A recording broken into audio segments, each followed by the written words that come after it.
Suatu malam, Sultan pulang bersama paman dan pengawalnya dari kota, bro. Mereka baru saja mengurusi masalah mendiang ayahnya. Ia tertidur pulas di dekapan pamannya dan si paman teringat masa-masa kecilnya. Ialah yang pertama kali menggendong dan memberi namanya Sultan. Tapi kenangan itu tiba-tiba terhenti seiring bus yang tiba-tiba mengalami pecah ban.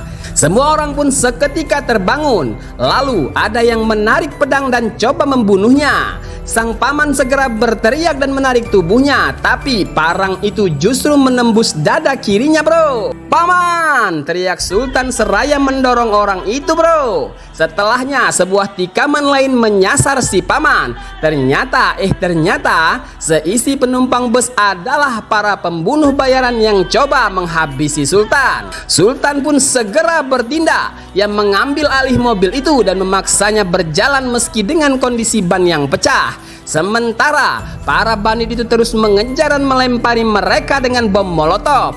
Seketika bus itu terkena dan terbakar. Sultan pun kemudian membawa bus yang terbakar itu masuk ke ladang jagung yang kering. Dan seketika ladang itu pun terbakar, bro. Hingga tak lama kemudian mobil itu meledak dan membumi hanguskan ladang itu. Cara itu berhasil membuat para penjahat tak mengejar mereka. Dan akhirnya Sultan dan pengawalnya berhasil membawa si paman. Si paman benar-benar terluka parah, tapi ia masih sempat memeriksa kondisi keponakan yang sudah dianggapnya seperti anaknya sendiri.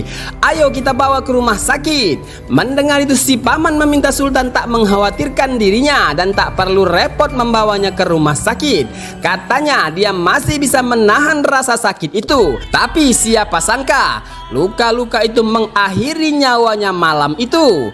"Sultan," ujar si paman seraya menghembuskan nafas terakhir. "Paman!" teriaknya sambil berderai air mata.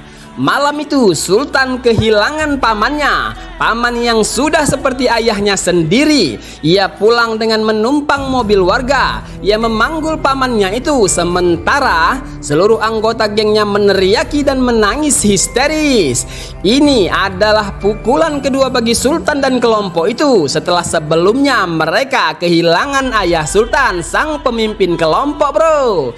Kesedihan masih terlihat jelas hingga pagi harinya. Sultan hanya bisa diam dan tak berkata-kata hingga akhirnya ia menerima telepon. Telepon itu ternyata dari bandit ini, bro. Dan dia mengaku sebagai dalang di balik kejadian itu. "Aku minta maaf karena aku meleset. Seharusnya kau yang kuhabisi," ujarnya sambil tertawa, bro. Wadidaw, berani sekali orang ini, bro. Apa yang akan terjadi selanjutnya tetap di sini di Snack Video, bro.